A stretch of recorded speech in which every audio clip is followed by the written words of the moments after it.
Hello YouTube, I'm Tallman Brad, and in this video I'm going to show you how to draw water maps so that you can have water in some places and not in others, but also how to draw water at different heights across your map. This is particularly useful if you want a lake high up in a mountain, for example, or no water at the bottom of a valley.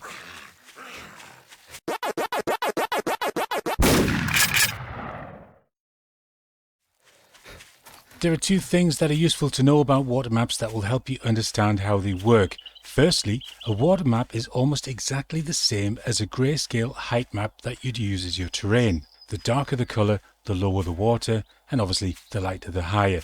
If your water map is the same shade as your terrain, then the water will be level with the ground. The second thing to know is that when you use the water height setting in KingGen, it effectively creates a grayscale map that is a solid shade of whatever you set your water height to. So for example, 43, the shade would be 43, 43, 43, which is the default. So we're going to draw our own water map, which means that KingGen will ignore its own water height setting and use only the map we create. We're using GIMP again, and just substitute that software for whatever you prefer. The theory will be the same. As long as you're able to create layers and export in specific file formats, any software should be fine. I'm going to use the map I created in the last tutorial, the mountain stamp one, to demonstrate the different heights, but also how to draw lakes in a mountain range that really adds something to the look of the map. So I've opened up the height map that I used for the last video, and if you haven't seen that, I'd recommend watching it. It's very useful learning how to stamp these mountains and lakes and what have you. So the first thing I'm going to do is just demonstrate exactly how the heights can be adjusted, and it's pretty straightforward. But first of all, we're going to create a new layer, which is where we're going to put all of the water. So I'm going to right click in the layers area and say new layer. I'm going to call it water. And make sure that you've got fill width set to transparency as well. Okay. Now to set the basic overall water height, I was saying in the introduction there that the basic one is 43. We could just fill this layer with the color 43, 43, 43, and it would give us our standard water height around the map. Now that's quite useful, but we'll do that near the end and you'll see why. It just makes it easier to draw without having the whole thing colored in first. So we're going to start with where we do and don't want water. But first of all, let's draw some equal sized lakes around this area so we can see a very definite difference in the heights. So I'm going to use the height map layer, and I'm just going to use the erase tool. I'm going to set the size of the erase tool to a decent size so we can see it okay when we're flying around the world. And the hardness, I'm going to reduce down so we get a nice soft edge around our lake. And the first thing I'll do is just erase 3 areas here next to each other, just a single click on each. So they should be equal, and they should be erasing through to black or 000. So to compare the differences in height, I'm going to do 3 different heights here using 3 different shades. Now to pick those shades, because I want them to go in here and not be floating above, I need to use colors that are darker than the highest point, but lighter than the lowest point. But first of all, I'm going to draw a box around where I want this water to go. Now you could draw with the lasso tool, but a box will do because the edges will be underneath the surface of the ground, so it doesn't really matter. So I've got the box tool, and I'm just going to draw a simple box around there. I'm going to use the eyedropper tool to select a color from here that I want the water height to be at. I'm going to go for quite a high water level on this one, so I'll go higher up this bank, and I'm going to pick that color there. Now I'm going to change to the bucket fill tool. Make sure I'm on the water layer, and then just fill in that square. Let's do the same again with this one. We'll draw a box, change back to the height map layer so I can use the eyedropper and pick up a darker color. I'm going to go a bit lower down. Change back to the bucket tool and make sure I'm on the water layer. Fill that in, you can see that's darker. And then this one, I don't want any water at all, so let's draw another box around it. And I don't need to change to the height map layer for this because I know to get no water at all, you just color it in black. So I'll just change to my color and select black, which is 00 obviously. Okay, that. Bucket tool, fill it in. So now if we want to draw a lake that's higher up from our normal water level and perhaps up in a mountain, this is a great place to do it because we've got this little crater right up high at the top of this mountain. So I'm going to fill that with water. So let's have a look at doing that. If I just zoom in nice and close so we can see what we're doing. I'm going to change to the lasso tool. So our water is going to be inside of this darker area and it's not going to go past this lighter area. So what I would need to do is to draw a line that's just inside of the lighter area, which means that in the game the water will blend in nicely to the side of the hill and not be sticking out the side or not stop suddenly before it gets to the edge. But before we do that, we need to make sure that feather edges is switched off. We want a nice sharp line for this. So let me start here and I'll just go around very roughly in the lighter areas, something like that. And if I let go of the mouse, I can then click on that first one to join the two up. Now at this point, we need to pick what height the water is going to be. The easiest way to do that is to look at the highest point where we don't want the water to go and the lowest point, and we want it somewhere between the two.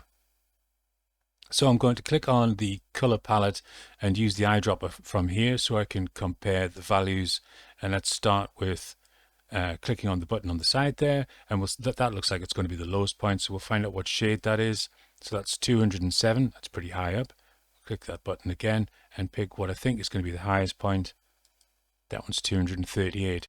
So if I pick a value of around about 215, then it should draw a water level that doesn't go over the top of this high point, but also isn't below the actual terrain that we've got here. So let's do that. I'll just change these to 215.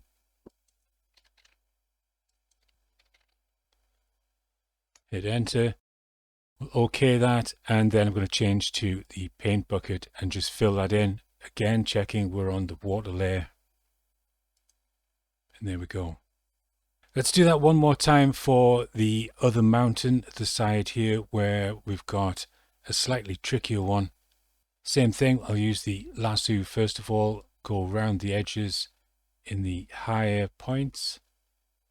It's difficult to see. There we go. Connect the two up. I'll check the heights.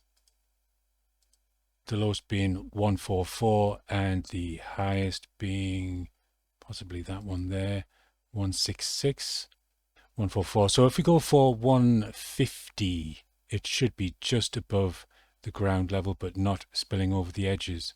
So 150. And change to the bucket tool and fill it in. We need to export the water map, but if we export it as it is at the minute, there will be no water around the edges of the map, and the lake that we created in the last video won't be filled with water. Because we've drawn our own water map, it'll ignore the KingGen water map, so it won't do an overall level. So what we need to do is to do a general water level that's going to cover the whole map. So let's start a new layer. We'll call that water base. Okay, I'm just going to deselect that by right clicking and saying none. And then on the water base layer, I want to fill that with the paint bucket with a certain shade, and that shade is going to be 43, 43, 43. Okay, and fill. Now that layer is on top of our hand-drawn water layer, so I need to just pull it underneath. And there we go. So this is our final water map. So we need to export two files now. We need to redo our height map because I've drawn those sinkholes in it, and we also need to create the water map. So let's start with the height map. I'm going to go to File and Export As. I'll call this one height map water terrain. And say export, and then the crucial part is that we make sure we're on 16-bit gray for this. We'll say export. It's the same as in the other videos. If you've seen those, you'll know all about this section. And then we'll turn on our two water layers and export those. Export as. We'll give them a different name. That's water terrain. We'll call this one water map, just to confuse things. Export. And this time we can do this as an 8-bit gray. Now I'm not 100% sure if this, I think the 16-bit didn't work for me the last time I did it, so, but the 8-bit works absolutely fine. So 8-bit gray and say export. All right, let's go into the KingGen software and I'll change my map to 4K. We'll go to advanced settings, do the single biome is the pine forest. I'm going to turn off all of the cities and towns, because I don't want any buildings on the map interfering with the mountain. And also I'm going to change the number of POIs in the wild to none, so we shouldn't get any buildings on the map. So the custom height map we're using, we need to select that. My maps are saved on the desktop in KingGen in stamps. And stamps is the last place I used it, and there you can see there's our one with the 3 dots. So that's our terrain. We'll open that. I'm making sure the smoothing is off. And down here, custom water map, select. And we'll choose that one there. Open that. And I can just hit enter and let it get on. And there we have our generated map. You can see there the 3 sinkholes have different heights of water, the last one having none as we specified. And then we have water at the top of these mountains here. So I need to copy and paste this folder into 7 Days to Die, and I've shown you that several times in the other videos. Let's cut straight to the game. So I'm going to start a new world. I called my one I've just created Water World 2 because I've done a couple of tests already. And we'll call that test 2 and start. Here we are in the world. There's the lake that we created in the last one. That looks fine. So over here we should have our 3 sinkholes. There's our first one, which is the higher level of water, the second one with the lower, and the third one with no water at all. And then the mountain ranges, let's have a look across to where we have the lake higher up. Here we are. That's worked fine. And I'll just check it hasn't leaked out of the sides of the mountain at all. There's no water appearing around the edges, so it is contained nicely there. And the last one, the highest mountain. And there's our bowl. It looks like there's a little leak there, but no, it was just the rendering. That's fine. So the water is contained nicely in that little bowl there. It looks very good. And we've even got the start of what could have been a stream possibly, but I have to tell you, I'd had planned on showing you how to do rivers running down a hill, but it is hideous. It's absolutely awful just because of the way water works in the game. It doesn't look good, and it's honestly not worth pursuing.